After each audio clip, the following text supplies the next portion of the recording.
listening to the AFTERBUZZ TV network, now the largest new media platform on the web, and your #1 source for after-show entertainment. Very good, Chief Johnson.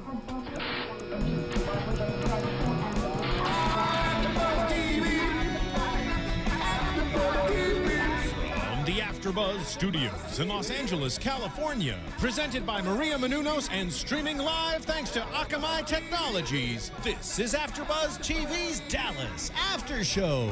We'll break down tonight's episode and get you all the latest news and gossip. And now, another post-game wrap-up show for your favorite TV show.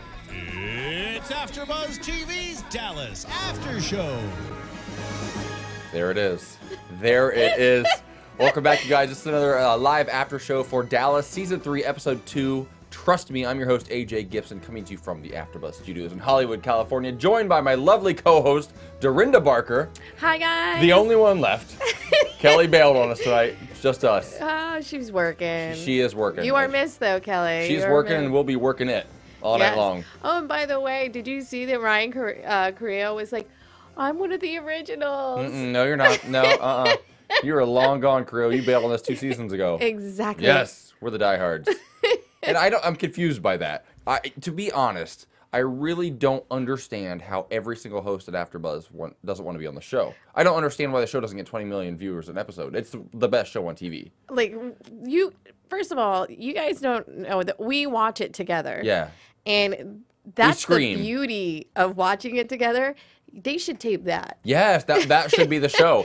And also, we wouldn't have to stay here for 2 hours. No, but no, I every single episode, I'm so surprised, and we talked about this a few times off camera and on as well, that our camera girl operator, Marissa, is adjusting the camera because I keep moving, and I'm like, whoa.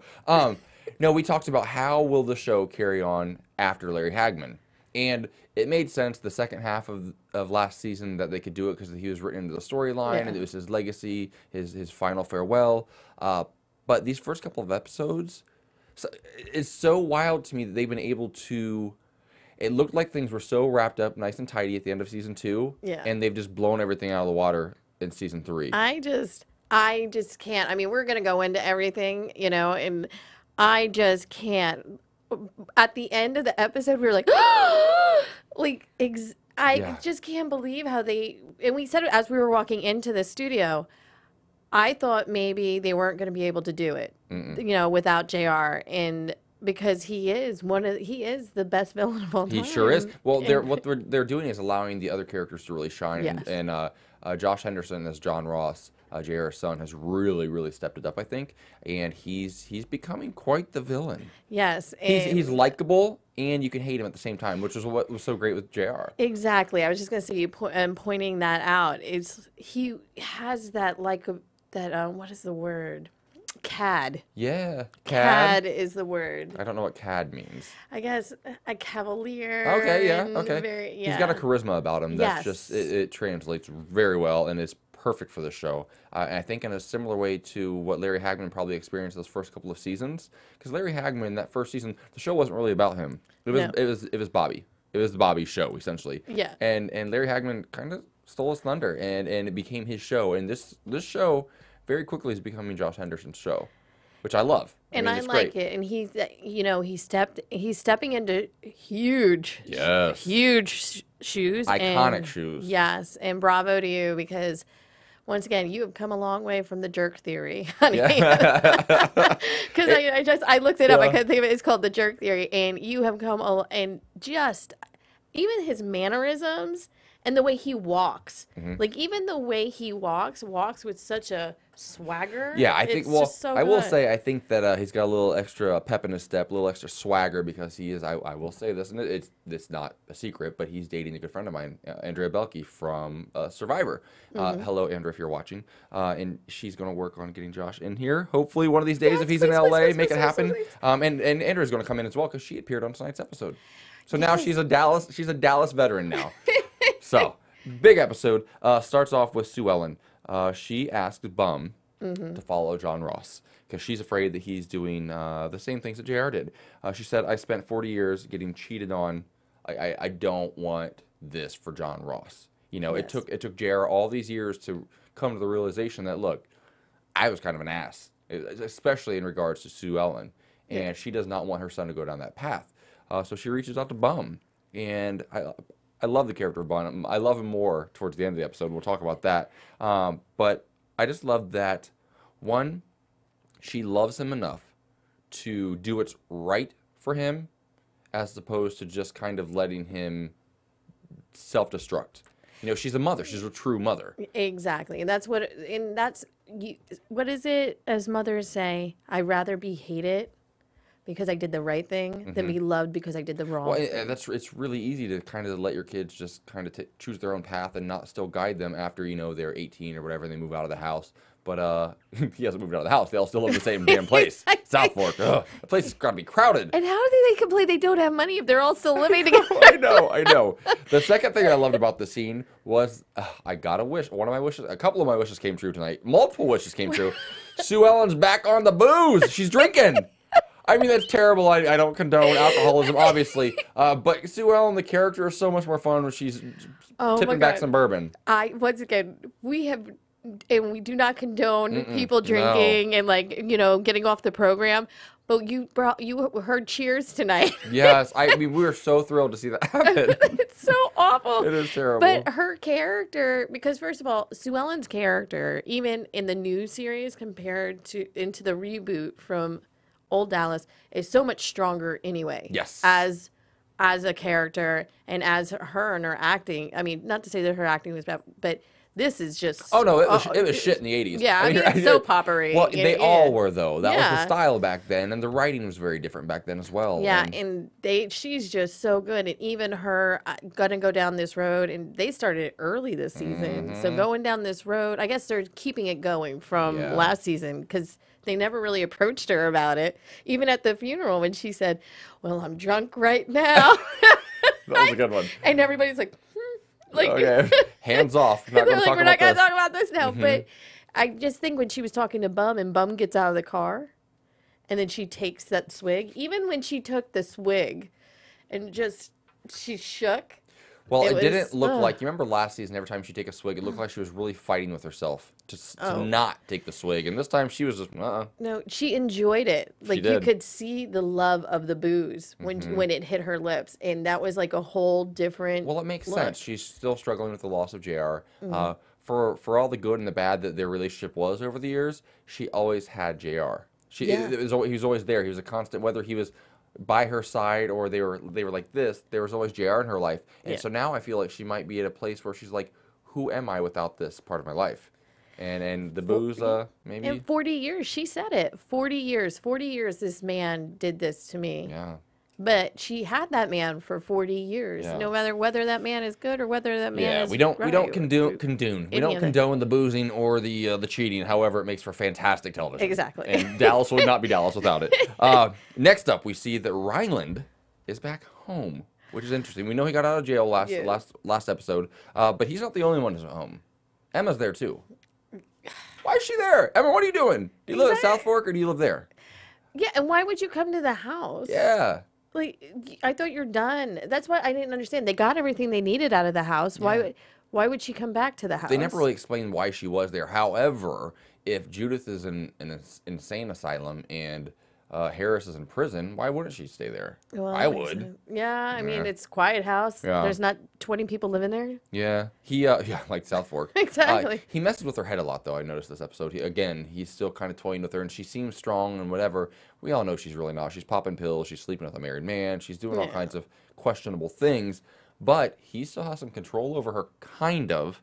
But she's a little feistier than she lets on initially. He admits to putting Judith in the madhouse, which I thought was interesting. He's there. Well, he's there looking for papers. The papers that Emma stole that got him thrown into jail. John Ross got off her butt. Off her butt in episode 1. I love that scene. And then, so of course she's scared. She goes to John Ross for help. And as she's having this conversation with John Ross at a hotel downtown, perhaps the Omni, because they show the Omni at the opening of every episode. As they're getting ready to get it on, John Ross gets a call from Bum. Okay. Or no, John Ross calls Bum. Says, Bum, I need you to look into some stuff for me. Can you meet me here? Bum says, yeah, I'll be there in just a few minutes. I'm nearby. Well, he's actually across a parking lot taking, photos of John Ross with Emma. So he's very quickly got the dirt on John Ross that Sue Ellen asked him to get. It didn't take not but a moment. Well, John Ross messes up quite a bit. Yeah. I mean, I think he gives. He has not learned the finesse of his dad yet. Oh no, he would be a private investigator's dream. That's a one and done job. Just find him anywhere. He's probably having sex with somebody. 5 minutes. Yeah. $1,000. Thank you. Yeah. Amen. And then we find Ann and Bobby. Ann, who's finally in this episode a little bit more, still not near as much as she should be. I think they're revving her up though to be. Something's about to happen. Yeah, and we'll get into that. Yeah, and I think I might be right about what I called last week, but we'll get there. But she and Bobby, they're looking over the seismic maps because Bobby's trying to figure out how in 1980 the map showed that they could not drill the oil on South Fork because the oil reserves were not up to the shale, or the shale was not high enough. Yeah. Correct. Yeah. And they have to come to a certain level in order for John Ross to have the drilling rights. Well, they weren't there yet in 1980. Well, that was a long time ago. I was born that year. Oh yeah, it is. That was a lot of years. I'm old. So they're looking over the maps and trying to compare the two, the current one from John Ross and the one from 1980. I love it during this scene. Anne walks away and she says something about I need to go watch Duck Dynasty. I thought that was interesting. Yeah. A little bit of an insight to Anne. First of all, Anne Ewing. Don't watch that show. It's terrible. It's awful. Hateful people. I'm kidding. No, I'm not. But I thought that was an interesting little line to throw in there. Yeah, well, I'm going to watch Duck Dynasty, and I need you there so you can tell me all the bearded people. Yes.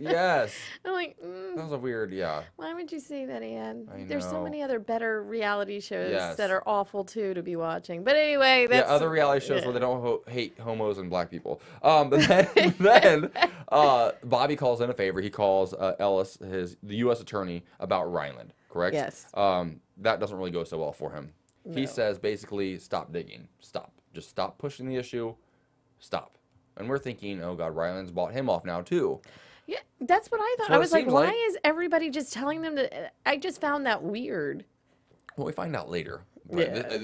This whole episode's brilliant. So then Bobby digs a I little did deeper. not see that coming. I did at all. This entire episode threw me off guard. And then Bobby reaches out to a U.S. Senator, Senator Joel McAllister, and he asks him for a favor. Okay, he's calling. After this, there's really nobody left. He's going to call the president, call Joe Biden, maybe. I mean, there aren't a whole lot of people left after senators. So he's calling in all these bigwigs. Then we go back to John Ross, we're at Ewing Global now. Okay, John Ross is flirting with the secretary, Candace. She's a hottie. She's a cute girl. Yeah. A lot of pretty girls in this episode. Yeah. All over. Yeah, but I still wanted to kick Candace in the teeth. But anyway. Yeah, well, Candace was doing that thing that a lot of girls do with married men, and it's just kind of gross. It is gross. Here's the thing. But don't you love, those are always the ones like, he ain't going to cheat on me when we get together. No, if he cheats, my mama always said, and this is one of the things I've always taken with, my mom is still alive though, so don't make it, but she always says, be careful how you get something, because that's how you're going to lose it. Oh, absolutely. I love that you just said that my mama's still alive. I said that when we were watching the show too. I said, my mom always said, I'm like, oh wait, it sounds like she's dead or something. Our moms are both alive and probably watching us. We love you, mothers. Exactly. Hi, guys. But so he's with the secretary. Pamela sees them flirting. She's not happy about that. Trevino comes in, starts ruffling some feathers, and then Christopher invites him to the barbecue at South Fork that weekend, which is interesting because they can't stand the guy. But Christopher says he's trying to show Trevino that, hey, we're not these terrible people that Cliff Barnes has probably told you that we are. Yeah, but I also want to think that Christopher has a little underhandedness in him. I want to believe that. He's not as dumb as he was in season 1. No. Last season he started to pick up his game. Yeah. Yeah. And then Elena finds out that this is all happening, and she's terrified that her mom is going to see Trevino, who's also Joaquin. Yes. Who's also Nicolas. Yes. Nicolas Trevino now. Yeah, it goes by Nicolas Trevino, They but know he him is as Joaquin Trevino. the little boy from the streets that Who they she took saved. in. Yes, who she took in and took care of. Can we just call him Aladdin? There you Like a boy from the streets. Let's call him Aladdin for the rest of the season. Kind of looks like Aladdin too, right?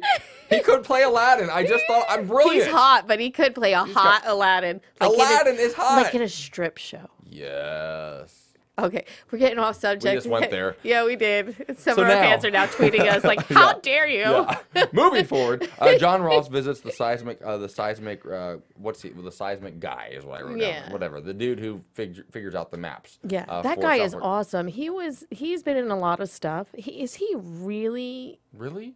Yeah, he was in like Howard? The guy Howard? Howard. He's been in a lot of stuff, and he always plays the guy with tics. I wonder if he really does have Tourette's. Because he always does, this guy. That's how I remember him. He was in Shameless. Okay. He was in Shameless. And then he was in Boston Legal. I don't watch any other shows. Yeah, only Dallas. yeah. But only so Dallas. like, but every time I see that guy, I always look to see, and every time he has like those weird tics, so he must really. Maybe it's his thing. But that's awesome. If it works, right? Yeah, I like Howard though. Well, John Ross tries to bribe him. He gives him $10,000 to make sure that whatever he actually finds favors John Ross and allows him to drill. Yeah, and you know what else I love? What he says to Howard. He goes, "I pride myself on our employees, and you are just a nameless, faceless person to my uncle and my cousin. Right. Yet you're the one giving me the bribe money." Yeah.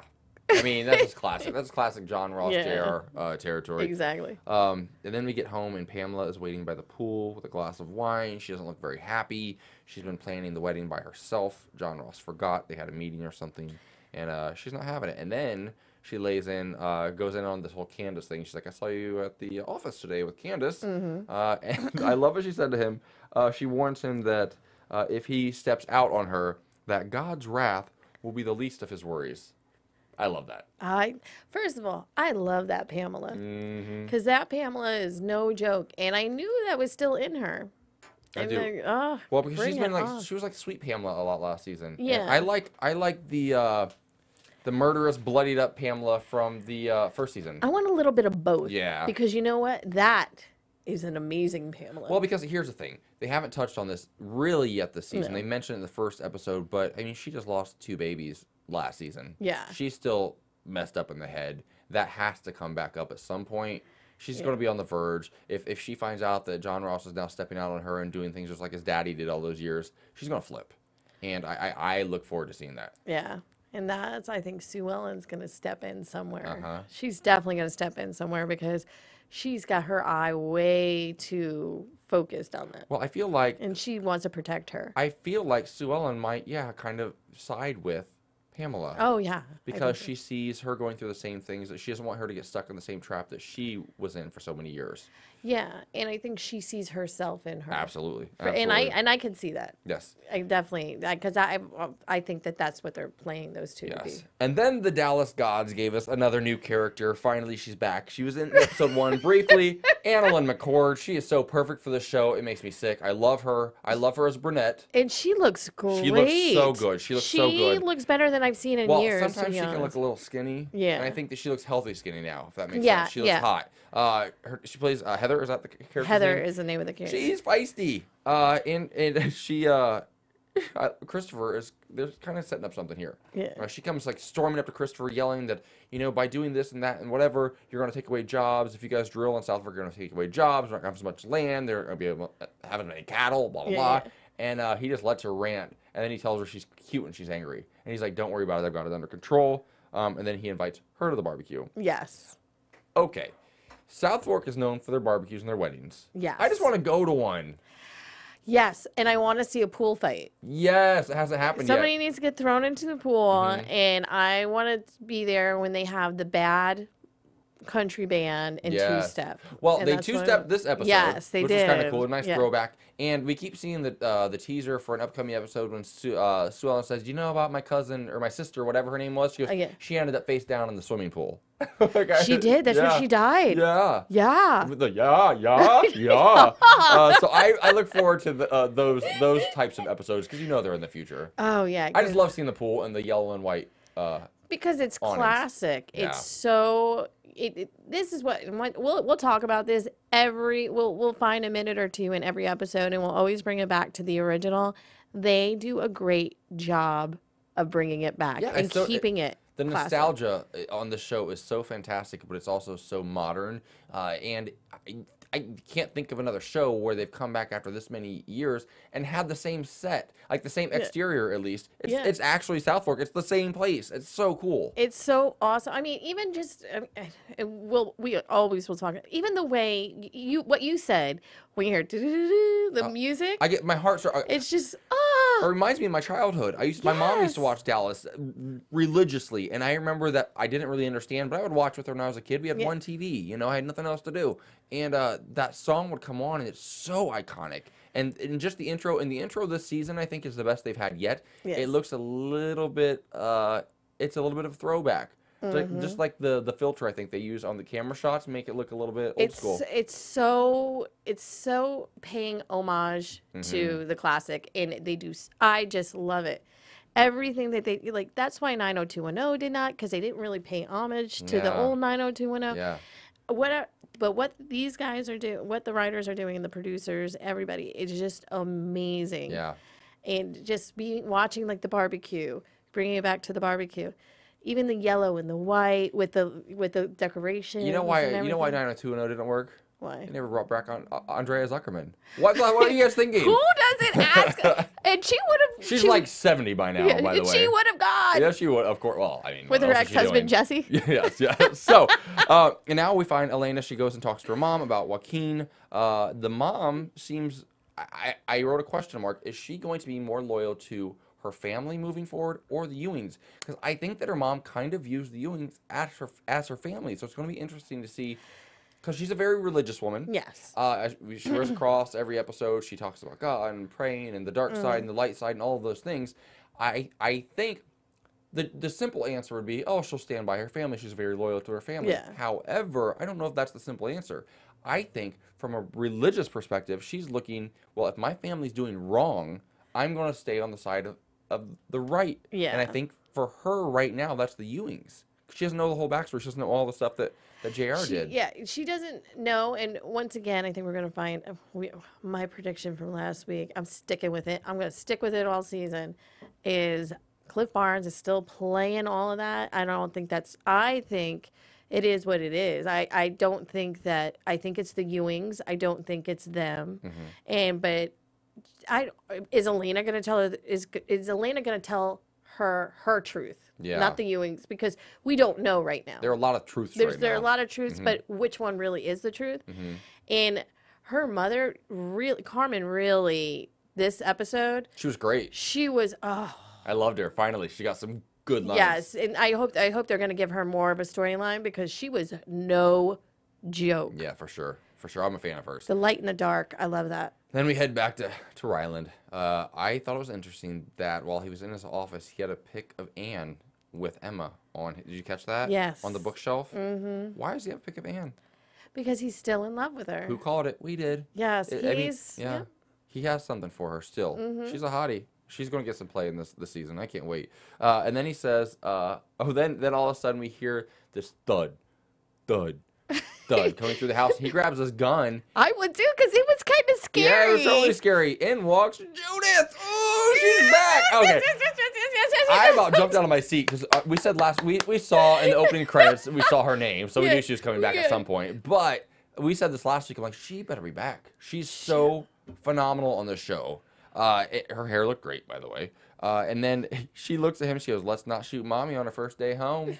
Oh my God! She has some good one-liners tonight. Yeah, like she's getting the JR one-liners. She is getting the JR one-liners. Yeah. I was like, oh, they just can't. She has to stay because she pulls them off. You know, some people can and can't. She had so many good ones tonight. I don't think I wrote them all down. What I love about this show is that they understand the value of an actor over the age of 50 or over the age of 60 or over the age of 70. There aren't a lot of them on television, and they are just rare gems that don't get the opportunity to show their craft anymore. And they're normally better actors. Yes. Because they've lived lives. Yeah. They, instead of throwing them into the junkyard, have them shine in the lights. And as we see later in the episode, you don't need a bunch of 20 and 30-year-olds to have some sex on the show, to have a little bit steamy something, because Judith Light brought us some sexy.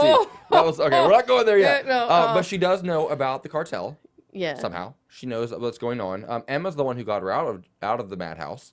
So now, first of all, that scene, that was actually one of the only times I've actually, and Emma, that's one time she walked in right behind her. I was like, what a great scene. I know, she learned from her daddy and her grandmother because he had her kind of cornered the last scene they were together, and now two psychopaths. Yeah.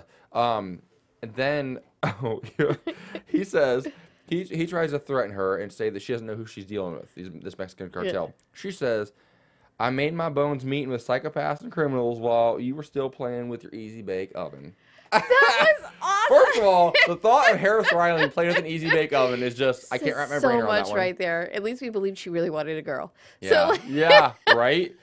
You know, I do have an easy bake oven story really quickly. The first gift that my stepfather ever gave me as a child was an easy bake oven that I wanted desperately. Really? Oh, yeah. I wanted one so bad when I was a kid, but he wrapped it in like a cheap white wrapping paper, and Christmas Eve, the night before we opened them, I knew what it was. So it kind of ruined the surprise. I was sneaky. I never told him that. He's probably watching. He's devastated now. That was like 20 years ago. Damn him! Then we come to the highlight of the episode. My friend Andrea Belke of Survivor, two-time Survivor. She's at the barbecue, and and of course John Ross is flirting with her. Shocking. Yeah. I talked to her. I was texting her during the show, and she said that she's like, I was just so grateful that the producers. It was their idea. She, really? You know, she's been on set and hanging around with John Ross, and they all know her. Obviously, they've been together for a while now. But she said it was their idea. Like, hey, let's use her. And it made sense in this episode. John Ross has a wandering eye. Yeah. It just happens to fall on his real-life girlfriend in the scene. I thought it was really cute. pretty blonde. She's beautiful. Oh, she's very pretty. And you know what? She's naturally beautiful. Yeah. And she's a sweetheart, too. Yeah. She's one of the prettiest survivors of all time. She really is. And I love that she was in the scene. Well, we could call it a scene. We could call it a Miller Lite ad. Maybe. There are Miller Lite bottles everywhere. Product placement galore. Thank you. Much better, though, than Hornitos. Yeah, it makes sense here. Instead of be like, hey, let's open a bottle of Hornitos and pretend like it's an expensive tequila. No, they're at a barbecue. They're going to drink Miller Lite. What else do you drink? Exactly. Yeah. Better than Bud. That's right. So, during the barbecue, lots of stuff going on, right? Bum says to John Ross, he asked him if he's being a good boy, if he's staying clean. Yeah. And John Ross was like, why? He's like, I just keep an eye out for you. I'm looking out for you. You know, I looking out for you. I want you to turn out like your dad. And then we move on to Heather and Christopher. They're out doing a two-step. We're all over the place. Heather and Christopher are doing a two-step. I love the dark hair. The dark hair works. Works on her. She looks softer. Yeah. She looks so much softer. And we know from this show that Christopher likes brunettes. Yes. So it makes sense to make her a brunette so she can kind of ruffle some feathers on South Fork. And then Trevino asked Pamela to dance. No, Pamela asked Trevino. Yes, because she saw John Ross dancing with. Yep. She's not messing around. And John Ross does not like it because he was over there talking to another girl at a table. Not even Andrea at this point. Another girl. Yeah. And she doesn't like that. He's got a wandering eye. She's got to keep an eye on him. She's gonna have to play his game, but not play his game as far as he takes it, but play it to the point that he's always gonna. Well, would she do this to me? Yeah, she's got to keep him wondering. She's got to keep him on his toes. Yeah, because I get it. Because he made a comment to her earlier when she was drinking the wine by the pool. He's like, I'm a flirt. That's why I gotta flirt to get what I want. And I understand that because I'm a flirt. Anybody who ever dates me has to understand that I'm probably. It's not that I flirt, but I'm just very. My personality is kind of flirtatious. Guys, girls, anybody, anybody. But it's playful for me. I'm not John Ross. I'm not gonna go. Put it to it. Every girl I see walk by me, like that's just not. I don't know how to get down.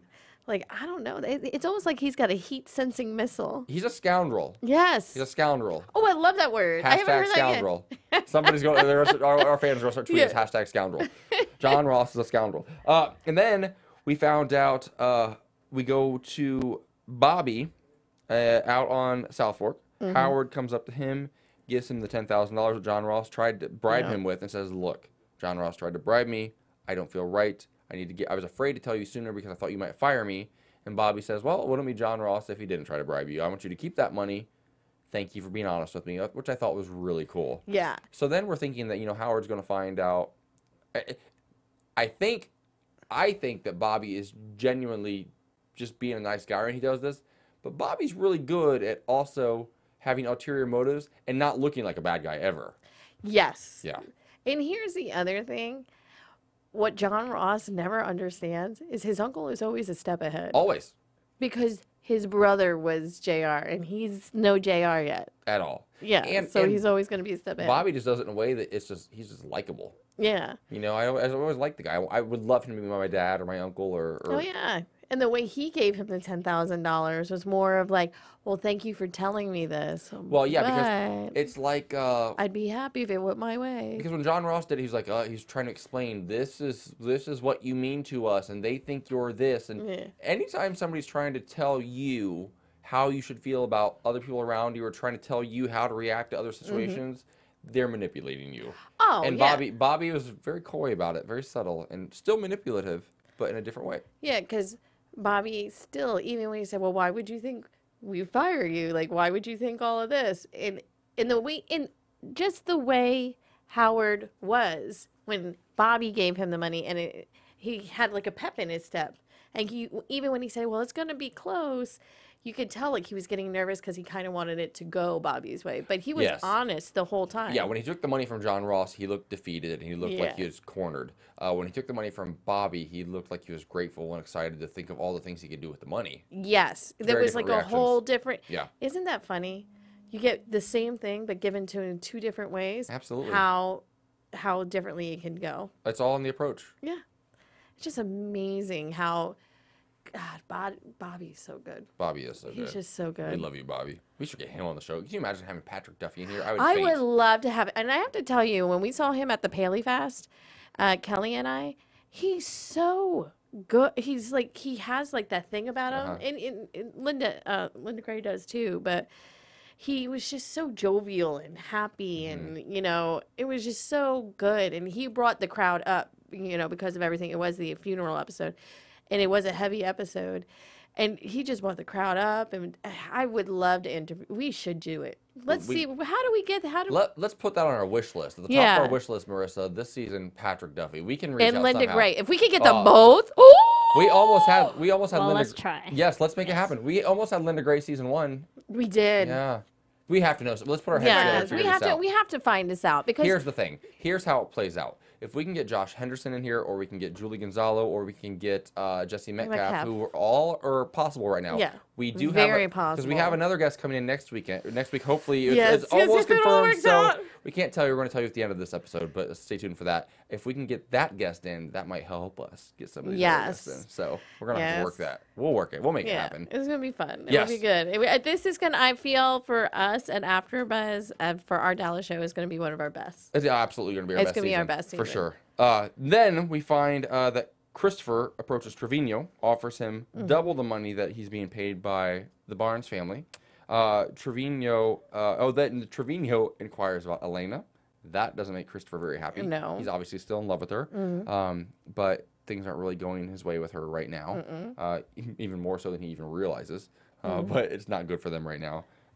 And then Trevino walks inside. He sees Anna in the kitchen. He's like, hey, I want to hear this woman making these empanadas who's making my tummy grow or whatever. Yeah. And it's Carmen, and she hears him, and she just kind of stands there for a moment. Before she turns around, she kind of takes a deep breath, turns around, hugs him, and she threatens him. He says, I've kept this medallion of St. Christopher on my chest my entire life. It's kept me safe, and blah, blah, blah. She gave that to him when he was younger. And she goes, if you bring my 2 children to the dark side, I've seen the light and the dark fight for you all these years. So good. If you bring my 2 kids to the dark side, even St. Christopher won't be able to save you. I love that she's just like, okay, that's a mama bear right there. Yeah, and the way she did it was so calm. Mm-hmm. And there's nothing scarier than a wolf. You know what that is? That's some Devil Wears Prada shit. You know when Meryl Streep was a Devil Wears Prada, she would be like very she keeps her voice really low and very calm, but terrifying. Yes, that's more terrifying than an hysterical one. Yes, by all means, please move at a glacial pace. Oh, terrifying. I just compared her to Meryl Streep. Oh, she was just so she was so good tonight. I'm so happy they need to put more of her in anyway. Yeah. Since she is part of the family. I think she'll be this season is going to revolve around the Mexican cartel and their family a lot. So I'm excited to see what they have for her. she deserves it. She's a great actress. And then we find Elena, during the barbecue, sneaks into Bobby's office, steals his hard drive, just switches them out, which doesn't really make sense to me because won't he notice right away that he's got this empty hard drive? Yes. And how does she just have the exact same hard drive ready in her purse? A little bit fishy, Dallas, but we'll let it slide. And then she runs into Christopher and Trevino and sees them doing their thing. And Trevino asks her if she can show him around town as an excuse for them to get away and look at this hard drive. So they leave together. Christopher warns her. He's like, look, be careful. You're going to have more than just, you're going to have his lips all over you. And she's like, I'm not that easy. I like it. I like it. All right, I'll give her that. She's playing hard to get. And she's playing both sides really well right now. Like, she's really kind of playing this, like, innocent, like... Because we know as the viewer what is being set up. So it gives you that tension because the Ewings, you don't ever see the Ewings play dumb. Yeah. Or, you know, like sheep's clothing, wolf in sheep's clothing. Yeah. Like, they truly trust her. They truly, and once again, they don't think they've done anything wrong. It's wild to me how vindictive and how conniving the Ewing family is and how sweet and genuine they actually are, too, at the same time. Especially now that JR is gone. With the exception of John Ross, maybe. He's kind of, like I said, he's a scoundrel. Yeah. But what are we talking about? Where were you? Okay, Elena, hard drive, leaving. He's going to have his lips all over you. Yes. And then Boom. Heather comes back into the picture, and she walks up to Christopher, says, look, I know you're not available or not really ready for something right now, but I think you're hot. I'm very direct, and she plants a kiss on him. That was hot. It was hot. It was hot. It was hot and innocent at the same time, which I truly liked. Yeah. Because I like having, like, that. Yes. That's some stuff I would probably do in my best moment. Yeah. Like, I would want somebody to walk up to me and just be like, look, I know you're single, I know you're not ready, but I'm just there, go for it. I like that. It's hot. It is, and it makes you look at that person in a way different light. Oh, yeah. Like, oh, they're not only are they sexy, they're cute and but yet they go after what they want. Yes, that's the sexy That's thing. the sexy. Somebody who goes, oh, we're detecting. Oh, we're detecting. HDMI somebody who goes after what they want is just the biggest turn on in the world to me. So I love that think scene. It's great. So Bobby John Ross, and Christopher, they all get together with Howard. They get the seismic results. The shale is in John Ross's surface rights, so he can drill now, or he can frack. Christopher finds also a phantom deal. Knows there must be another connection with the Barnes, because right now what Christopher's trying to make the argument that we don't need to drill because there's something off with this Trevino Barnes thing. Yeah. He was off by $1 on the price of the shares that they bought on this deal in South America, and he's saying, John Ross is like, why is that a big deal? He's like, because $1 is a difference of $100 million on this deal. And that's a lot. That's a heck of a lot of money. Just to be off by. Yes. So Christopher's saying, look, there's more to this.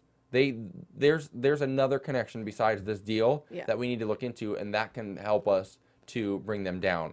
John Ross doesn't want to wait because they are running out of time to get these ships. The Arctic they said Arctic play, but it's not Arctic play. Someone said it's an Arctic play. That's what Nicolas said because he thinks it's not anything. Yes. So they're trying to get that done in time. So John Ross is nervous. He's going to start fracking. And as of now, it looks like he's going to get what he wants because apparently in Texas, they're not really against fracking. They're cool with it. They don't ever stop it. Because Texas is oil. Yeah. That's what it is. I mean, it's big hair, oil, and barbecue. I don't know a lot about drilling for oil, but I feel like if you just keep drilling forever, won't the state like collapse at some point? Is it going to fall down on these? Like, I don't understand how that works. You take all this stuff out of the ground, is something going to collapse somewhere? Well, I don't know because I was like, wait, sinkholes happen. Yeah, I'm not an oil man, obviously. And once again, we don't know about this. So, but I would think if you just keep taking and taking and taking and you don't replenish, you run dry. Well, you would think. I mean, that's how the world's going to end. The world is going to end because of Dallas. There you go. At least they're not talking about all the methane stuff. No, they're no. The methane that causes earthquakes and tsunamis around the world. I don't know how that feels. Come on, Ewings. Come on. They've kind of gotten away from that storyline, I think. Maybe they got our tweets. Maybe. Maybe they got our Maybe tweets they're late. listening to us. Maybe they are. They could be. They did an after show season 1 of Dallas. I don't think they've done one since. No, it did not do well. Mm-hmm. We did well. Yes, I've had multiple people, at least 4, tell me over the last couple of years that they like our after show better. Yes, actually, we do. We actually have. We do. Theirs was hosted by Cameron Matheson. Who, right? by the way, is hot and sexy. And Are you all saying my I'm not? children... No, I'm Are you not saying I'm not? Listen, have you not seen me? I have you. Let me look at you and the ladies here. Exactly. First of all, I just referenced your boobs on camera. You didn't skip a beat. Bring it up. We're so classy. 3 is better than 1 anyway. Absolutely. 3 is always better than 1. You're right. Were you talking about 3 hosts? Where the hell's Kelly? Kelly's probably hanging out. Kelly's probably hanging out with Ryan Carrillo from season 1. They're all probably hanging out somewhere, getting drunk, Or maybe drinking JR bourbon. Or Grey Goose. Ugh, I can't. I'm so mad right now. So then Right. Elena finds out on the hard drive. She finds out about Rhonda Simmons. She sees that there's a connection there. That Rhonda Simmons was the woman who's supposedly in the bar, or the hotel, or whatever when JR was killed, and there was an email between JR and Bobby. See, this is what gets me angry. Why would you not delete that? Yes. Delete it. Yeah. Why did you leave that? That seems like Maybe Bobby. That's just stupid. Yeah, but it is you can stupid. turn that. You can turn that email around. Sure. You'd be like, oh, she's on. Well, yeah, but she was afraid of the cartel, thinking that they were going to come after her. But what the email shows is that there's something to keep. You have to keep digging. There's more somewhere. That email isn't enough. But we learned last season that JR was not good with an iPad. He didn't understand this iCloud thing. Oh, Maybe Bobby's not good with email. Remember? Maybe that could be. I mean, that was not their. I mean, pen and paper was what they did. Yeah. And a Xerox. And phones with like cords. One of those weird Xerox machines where you had to actually do this to Okay, it. you're older than I am, Dorinda. I don't think I know what that is. Are you older than me? No. Yes, you are. Well, I'm 27, so you could be 28. Just I kidding. am 29. Ugh. So, Bum then comes around, gives John Ross the pics that he took of John Ross. Yes. And instead of, at first, I was like, I don't like this. But instead of telling him that it was Sue Ellen that hired him, he blames it on JR, said, JR told me to look after you. And he says to him, grow into your father's greatness, not his weakness. That was probably the strongest line of the entire night. Yes. And because I said to you when Bum said something to Sue Ellen and said, "Oh no, nothing's going on here," and I was like, "Why would he do that? Why is he I didn't on? like that. Yeah, why is he doing this? Why is he on John Ross's side? Yeah, it didn't didn't make sense." And then what made sense when he said that to John Ross, he said in the beginning when Bum said to Sue Ellen, "Why do you want to do this? You guys are in a really good place right now." Yeah, if he finds out you don't find anything and he finds out you're looking. Yeah. And she said, we've never been close. Do you remember she said that? Yeah. We've never been close about her son. Which makes me think she'll side up with Pamela down the road. Yeah. If it comes down to that. Ugh, it's going to get dicey. Oh, it's gonna be so then Judith and Ryland go down to the Mexican cartel. She lets him. She looks at him. He's like, I don't trust you. I trust Ryland. He's been, transporting drugs for us for all these years. I trust him, and you have to earn my trust. She says to him. She looks at him. She goes, you think I'm wired, don't you? And then she just starts undoing very a la season 1 Anne with Ryland. Maybe that's where the idea came from, right? Maybe. She just takes off her top and has this Mexican drug lord feel up her like 75-year-old ass. How old is she? She's like 60, 70 years old. Yeah. She looks hot.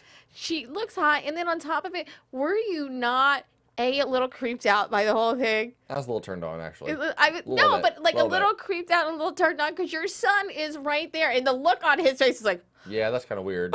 That is a little weird that Ryland was there. Disgust. The whole scene was, wow. And you wonder why he turned out the way he did. Right. The whole time I picture him, like, Ryland's probably thinking, my mom used to make me do this to her. Like we have some really weird, creepy, like, background. Yeah, she looks so good, though. I'm sure there was, like, some hot baths and randoms. Judith Light, you're a hottie. We love you. She was, I mean, everything. I was shocked. I love when she's like, I like Latin men. Yeah. Well, she comes up with an idea. She says, look, we're trying to figure out how to get these drugs through these checkpoints in Mexico and through Texas. She says, for just a little bit more money, we can use unmapped private roads with no checkpoints. It's going to take a little bit longer. You're going to have to pay a little bit more. And he's like, oh, I'm not going to pay any more. She's like, then you're going to lose millions and millions of dollars every single day while your drugs sit down here in Mexico. What good are they here? You know, get them to Americans. Thanks. So she makes a new deal, and what the craziest part of the scene was probably one of the craziest things I've ever seen in Dallas. Or ever. She says, that's what I love about the show. She says, let's try out the product. He brings out some cocaine, and I'm thinking she might just like touch it. Like, no, she snorts 2 lines, and then she rubs it on her gum. And she goes, "Mama like." Yeah, she goes, hot damn, Mama like. What? And Ryland is like, huh? And tell me that's not going to damage somebody. Yes. I was just... Especially what we find out at the end of the episode. I'm wondering what's really going through his head as he sees his mom blowing lines of coke. Like, huh? It was a lot. It was just... They say, basically, they look at them and they say, don't mess this up. Don't backstab us. Don't whatever, because we know about Emma too. Ryland says, leave her out of this. They said, your family, that's going to make it hurt a little bit more. It's going to make it more tragic. Yeah. Turns out, Ryland was wired. This is where everything got through. I was like, what? I'm like, is he trying to catch Judith? Is he trying to catch... I don't understand what's happening. I was really confused at this point.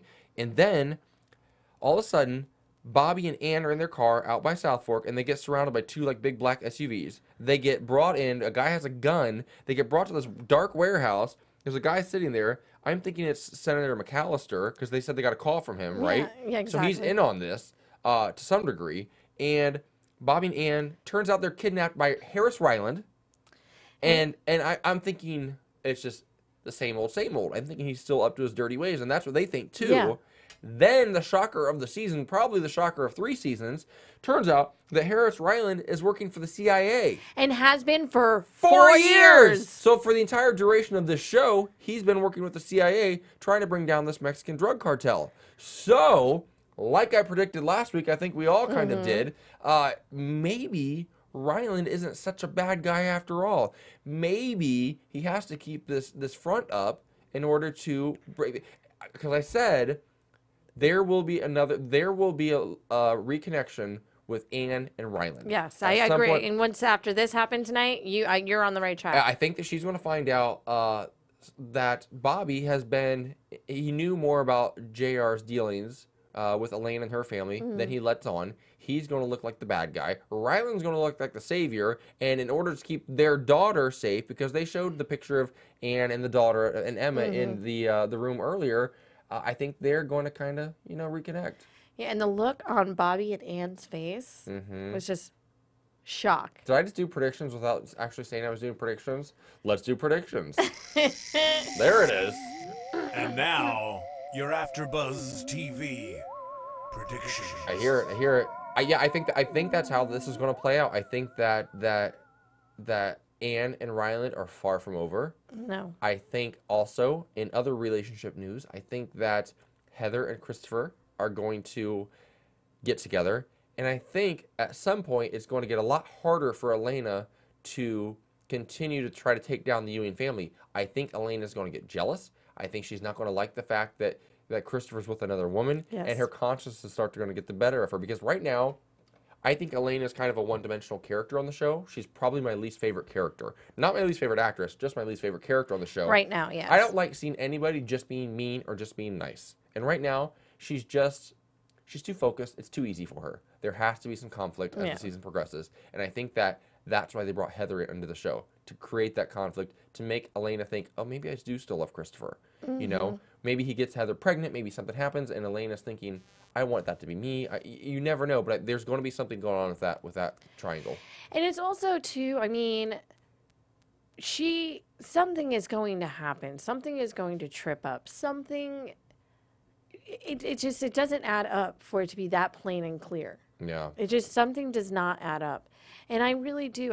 What Carmen said, a light and a dark, and they've been playing for you this whole time. Well, I think that's that will be a theme of this entire season, the light and the dark. And I think that's why they brought that up. I think that we're going to see different sides to a lot of these characters than we've seen the first couple of seasons, and the lines are going to get very blurred. They already are very blurred, and we're not going to know. We're not going to know who's right, who's wrong, who's good, who's evil, and that's what makes Dallas so fantastic. That's what makes it such a great show. Yeah, and I mean, after watching what we just saw, if they keep writing like this and keep doing, they have many years ahead of them. Can we tease who we've got on the show next week? Can we just talk about that for just a moment? I'm so excited. I just want to make sure that I got all this information right before I go ahead and just make an announcement. But Emma Bell, who plays Harris Ryland's daughter Emma on the show, Harris and Anne's daughter, will be in studio next week. Unless anything happens between now and then, she is confirmed to be in studio next week. So I'm so excited about that. That will only lead to more guests and more fantastic insight on our favorite show. Isn't it the one we talk the most about, the most,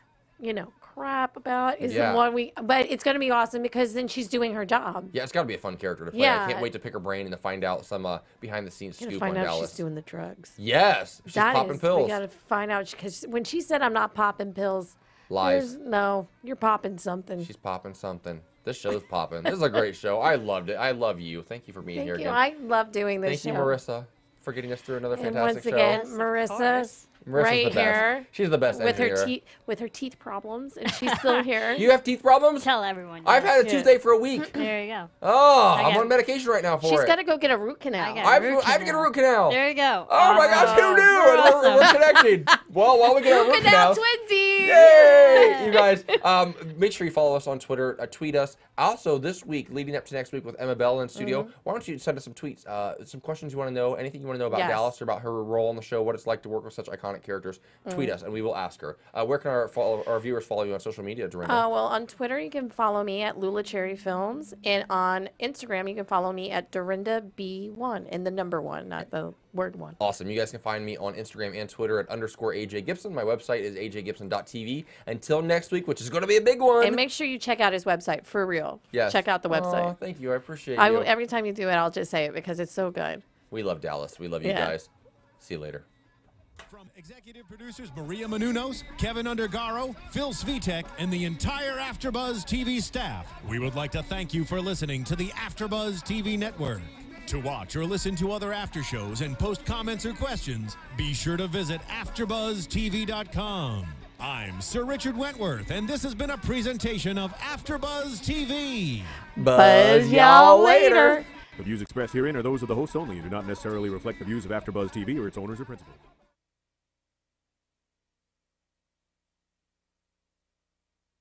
Thank you for watching AfterBuzz TV on YouTube. For more of your favorite after shows and interviews, subscribe to our channel here, and be sure to share your opinion on the episode in the comment section below here. We'd love to see what you guys are buzzing about. Thanks again. Buzz you later.